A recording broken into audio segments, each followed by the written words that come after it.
I never considered myself a superstitious man.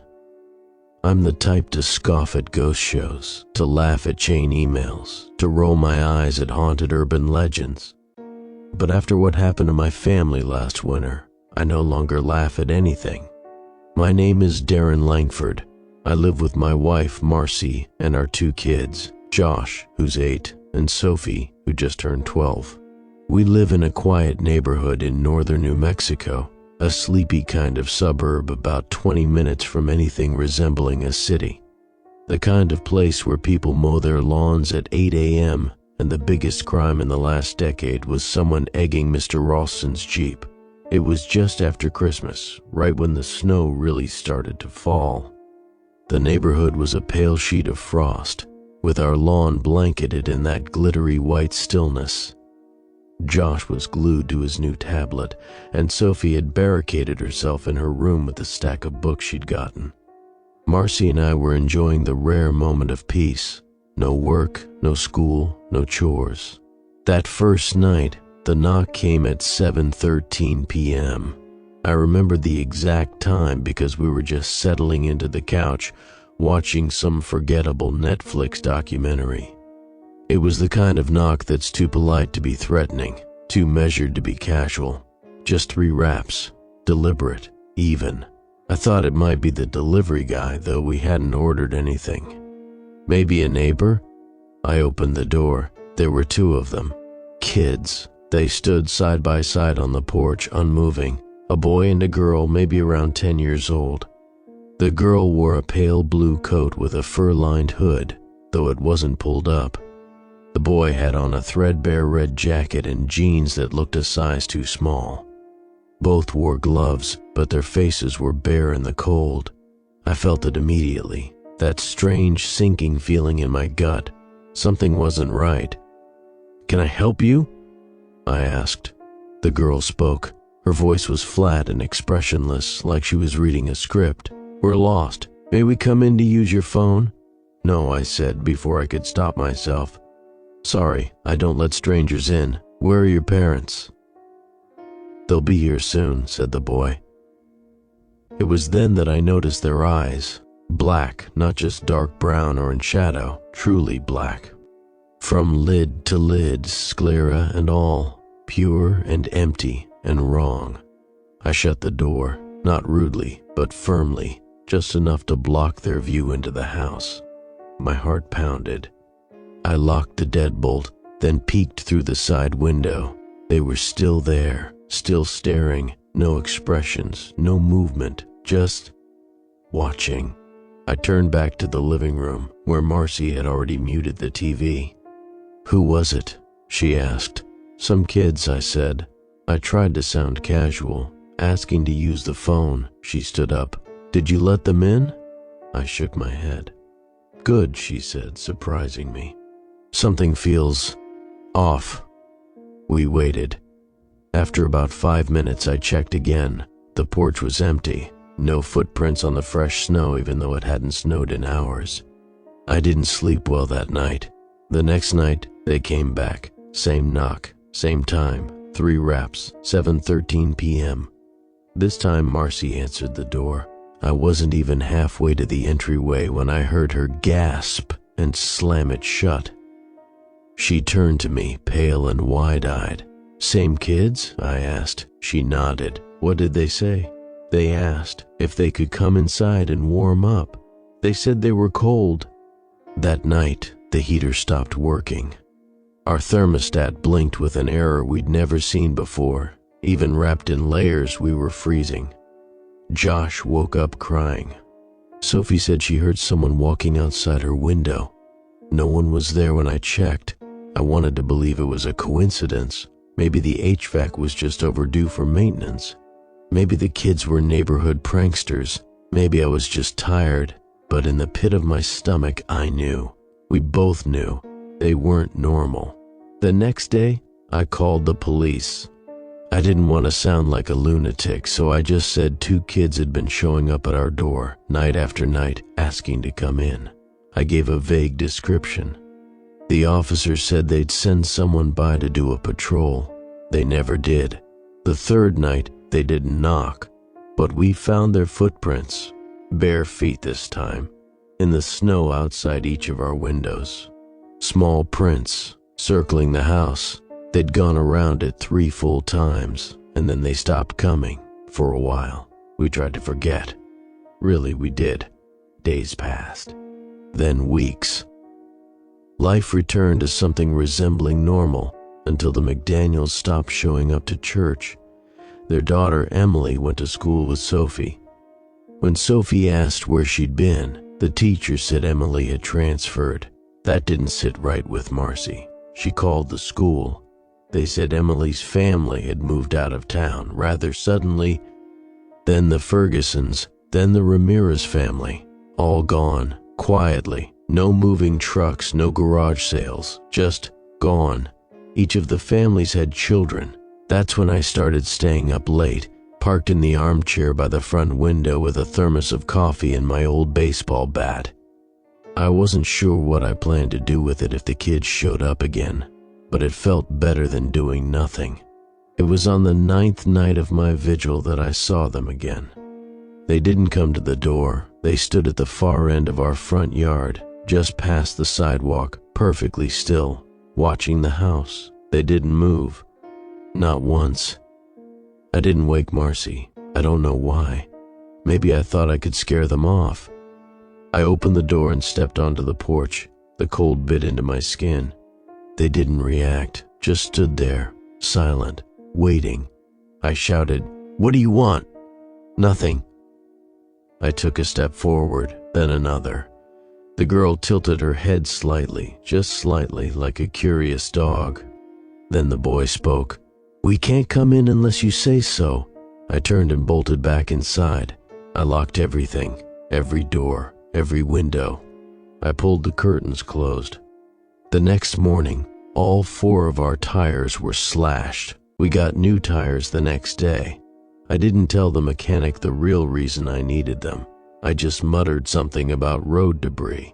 He nodded like he didn't believe me, but didn't care enough to press.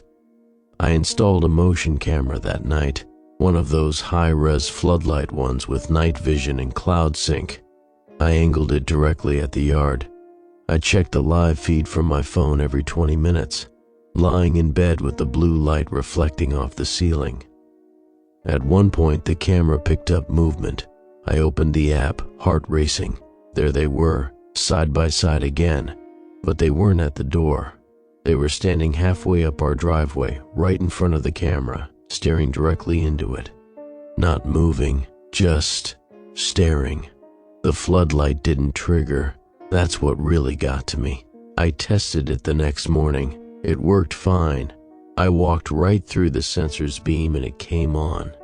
So why didn't it when they were standing in it? I didn't bring it up to Marcy. She'd been tense enough already. I told myself it was a glitch, but I knew better. That afternoon, I decided to show Sophie and Josh some old home movies. Just something to lift the mood, make the house feel normal again.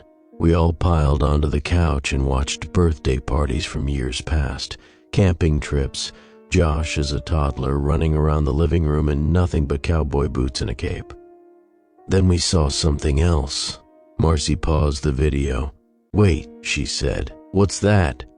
She pointed at the screen. It was Sophie's birthday party from 3 years ago in the backyard. A bunch of kids were playing near the fence, and beyond the fence, in the shadows nearly obscured, were 2 tiny figures, side by side, still watching. I turned the video off. Josh started sleepwalking. We'd wake up to find him standing in the hallway just outside Sophie's room, his face pale, eyes glassy. When we spoke to him, he wouldn't respond. Just stood there, silent. One night I found him standing by the front door with his hand on the knob. His bare feet were blue from the cold tiles. I rushed over. Josh, what are you doing?" He turned his head slowly and whispered, "They said I can let them in." I scooped him up so fast he dropped like a rag doll over my shoulder. He never remembered any of it the next morning.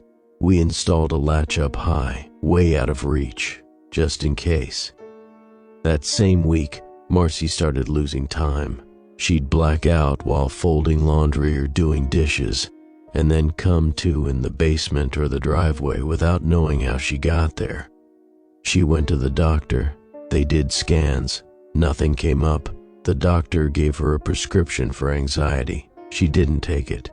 She wasn't anxious. She was terrified. It was a Wednesday. I'll never forget that day because it's the day I realized how alone we were. I called the police again.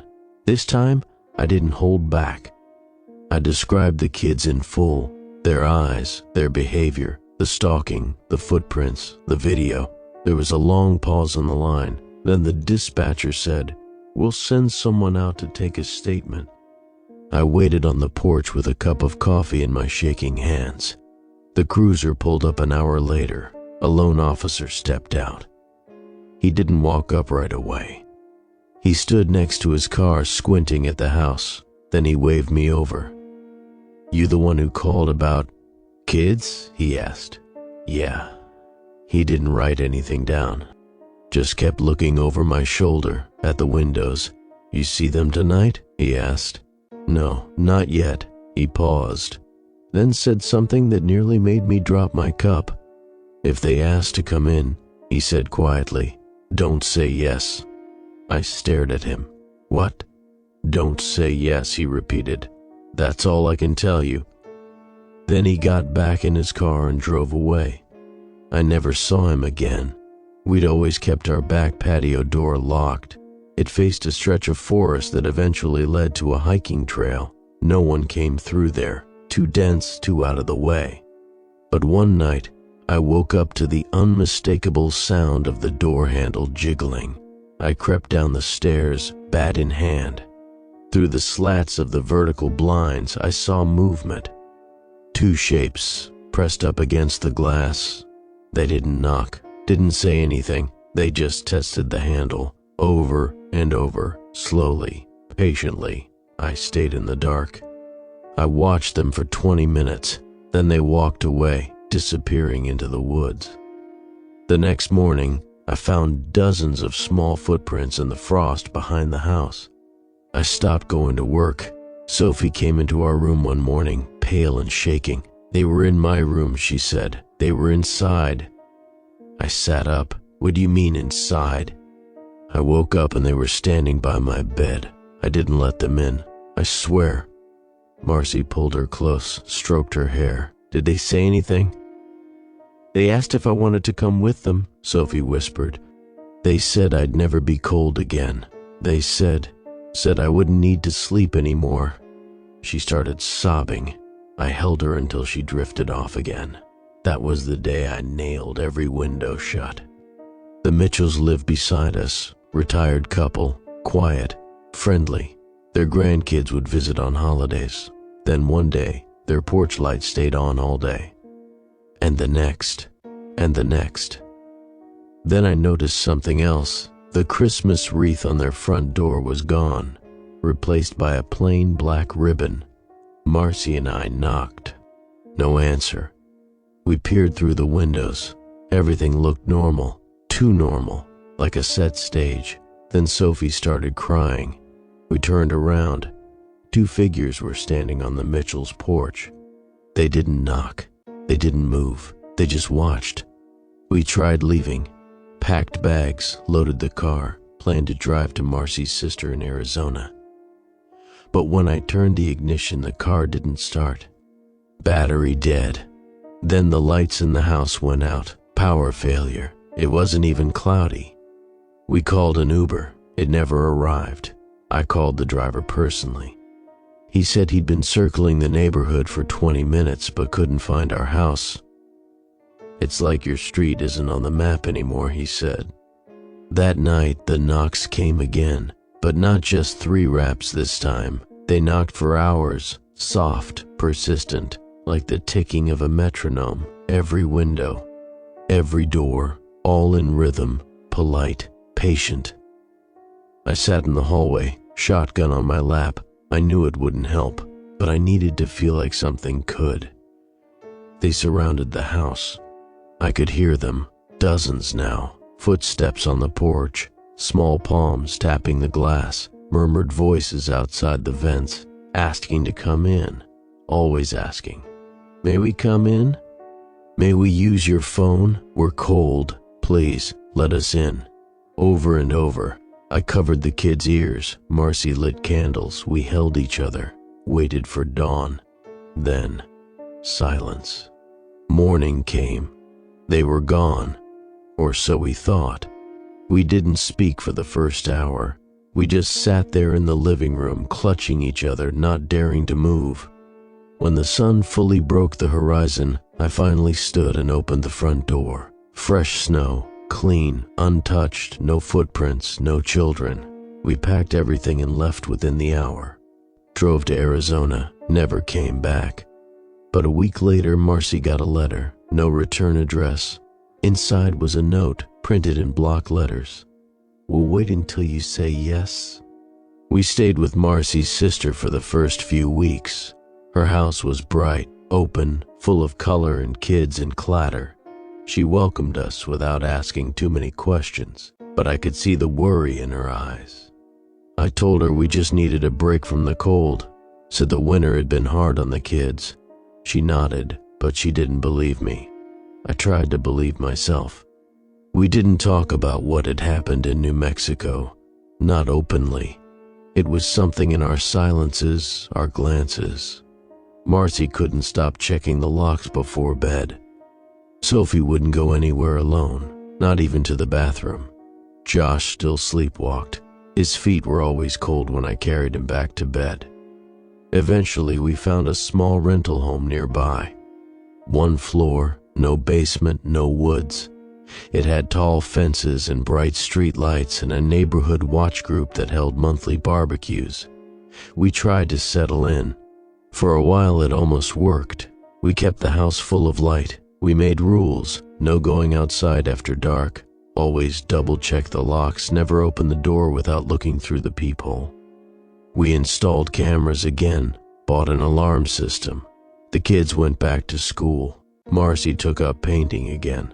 I started working remotely, and for a little while, we felt normal, safe, until the letter came. No return address. Just a small white envelope slipped through the mail slot on a Thursday morning. Marcy found it tucked between a coupon booklet and a postcard from her dentist. Inside was a single note. Are you ready yet?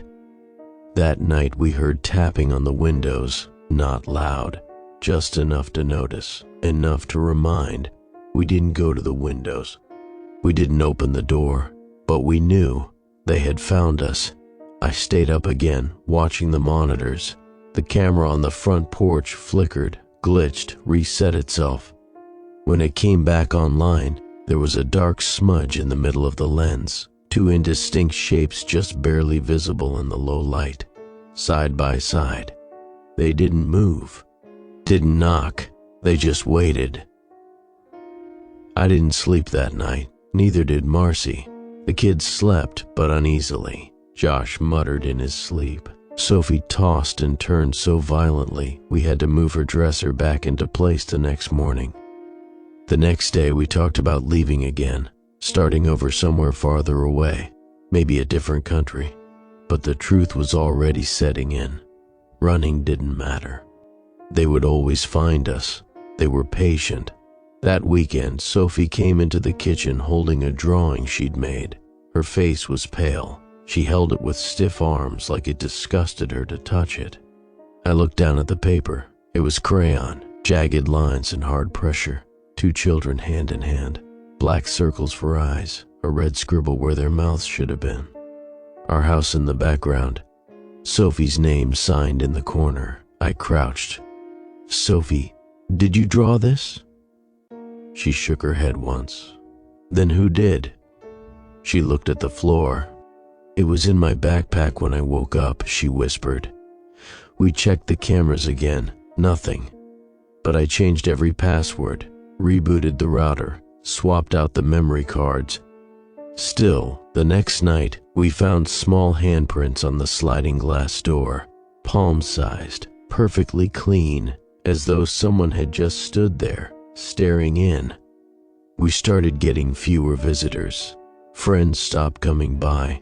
Neighbors became distant. The woman who lived across the street stopped waving. Her porch light, once always on, went dark. A few days later, a moving truck showed up in front of her house. She left without saying goodbye. Another neighbor vanished the week after that. When we asked about her, people acted like she'd never lived there. I started hearing voices outside at night. Not whispers, just words, soft, emotionless. "Let us in. May we come in, please? We need to call our parents." Sometimes I'd hear them coming from the vents, sometimes from the backyard, once chillingly from inside the garage. I stopped going out at all after dark. We lived like hermits, lights always on, doors always locked. One morning, Marcy found Sophie standing at the end of the hallway, facing the front door. She was holding the knob, her eyes blank. "Sophie," Marcy said, "what are you doing?" "They said I could come play," she whispered. She didn't remember it later. Josh started asking strange questions. He wanted to know why the other kids didn't eat or sleep. He said he saw them outside sometimes, that they looked cold, that they were waiting for us to be nice.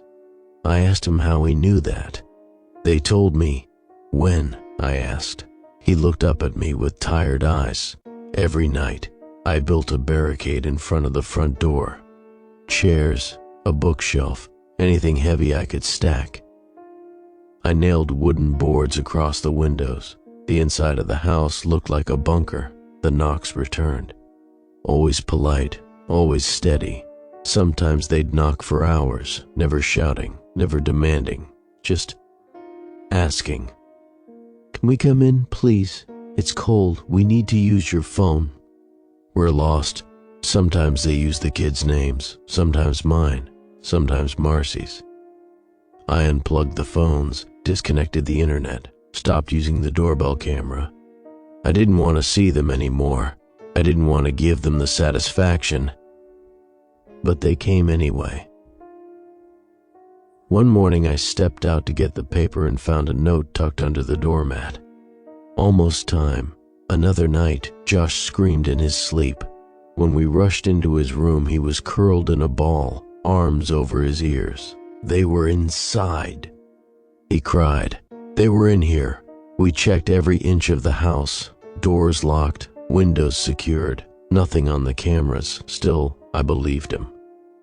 Sophie stopped speaking entirely. She just stared at the corners of rooms or out the window. Sometimes I'd find her humming quietly to herself, a tune I didn't recognize. When I asked her what it was, she'd shake her head. Once she said, "It's their song." I didn't ask again. Marcy started having nightmares. She said they stood over her while she slept, said she couldn't move, couldn't scream, couldn't breathe. Just felt cold hands brushing her face, tugging at her wrists. She started sleeping with a knife under her pillow. We were all unraveling. Then one night I heard the front door open. Not knock, not rattle, open. It creaked like it hadn't in weeks. I bolted from bed, heart in my throat, and rushed down the hallway. Josh was standing there, bathed in moonlight. The barricade had been pushed aside, the deadbolt undone, the door ajar. He turned to me slowly, black shadows under his eyes. "They're here," he said. I said yes. I lunged forward and slammed the door shut, but they were already inside. We heard them before we saw them. Small feet on the hardwood floor, soft breathing in the hallway. The sound of drawers opening and closing, exploring. We backed into the kitchen, knives drawn. The kids huddled behind us. I don't know what I expected. Screams? Violence? Teeth? But they didn't attack. They just stood at the edge of the kitchen. 4 of them now. 2 we recognized. 2 new. They didn't blink, didn't breathe. The girl spoke. "We've been very patient," the boy added. "You were almost ready." The other 2 just stared. I held the knife out. My hand trembled. "You're not welcome here," I whispered. "We already came in," the girl said. "Josh said we could." Marcy started to sob. Sophie gripped my leg. "You can't take them," I said. "We don't want to take them," the girl replied. "Then what do you want?" I asked. She tilted her head. "We want to stay." My hand dropped. They just stood there, waiting. I don't remember everything that happened next. Only fragments. The sound of the back door opening, cold air rushing in, the smell of something old, earthy, rotten leaves, Sophie screaming, Josh standing still, his face blank, Marcy shouting my name, then silence. I woke up in the living room. The power was out. The candles had burned down to stubs. Sophie sat beside me, wrapped in a blanket, eyes wide. "They left," she whispered. Marcy came in from the hallway, her face pale. "Josh is gone." We searched the house, every room, every closet, every crawl space. No sign of him. The front door was locked, barricaded, windows sealed, no prints in the dust, no footprints in the yard, just gone. We called the police. They searched, questioned, filed a report. Nothing ever came of it. No signs of forced entry, no sightings, no evidence. They said he must have wandered off, that he'd probably turn up. He never did. We moved again. Farther this time. Changed our names, got burner phones, disappeared off the grid. But every so often we get a letter, no return address, no handwriting. Just a single typed sentence. "We're still waiting for you to say yes." We left Arizona the next morning. We didn't pack properly, just threw bags together, left furniture behind, drove without sleep or food. No forwarding address, no plans. We stayed in motels off the highway, paying in cash. We used fake names, avoided cameras. I smashed every phone we had. Sophie barely spoke. Marcy didn't sleep. I didn't let us stay in any one place longer than 2 nights. I thought if we stayed on the move, maybe they couldn't follow. Maybe if we didn't settle, didn't root ourselves anywhere, we'd slip through the cracks and disappear. That hope lasted exactly 5 days. We were in Colorado by then, a motel just outside Durango, one of those roadside places with flickering vacancy signs and cigarette burns on the sheets. I was watching TV on mute, trying to stay awake, when Sophie sat up in bed and whispered, "They're outside." I turned off the screen. Marcy sat up too. "What?" "They followed us," Sophie said. "I saw them, just now, at the window." I crossed the room in 3 steps and threw back the curtain. Nothing. No kids. No footprints. No sign of anything at all. I turned back to her. "They're gone now," she whispered. But they were smiling. We left before the sun came up. Didn't even check out. We just drove. That day we bought blackout curtains, duct tape, and a dog. A mutt from a local shelter. A big, nervous thing with wiry fur and bright eyes. His name was Buddy, and for a little while he gave us something to believe in. He barked at every noise, slept across Sophie's door, refused to go near windows. But he never barked at them. He only whined, low, miserable whines, like something ancient and instinctive had broken inside him. We tried to stay hidden. Changed cars, used cash, paid a woman at a trailer park 3 towns over to rent us a beat-up mobile home under the table. The walls were paper thin. The heat barely worked. But it was the farthest we'd ever felt from everything else. The silence was strange at first. No neighbors, no phones, no mail.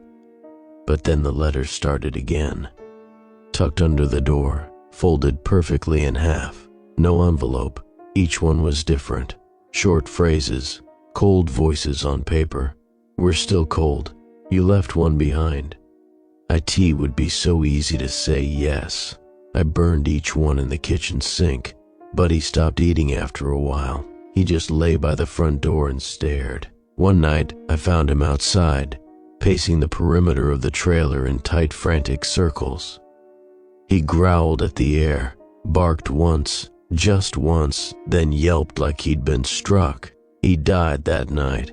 I found him curled up under Sophie's window, stiff and cold.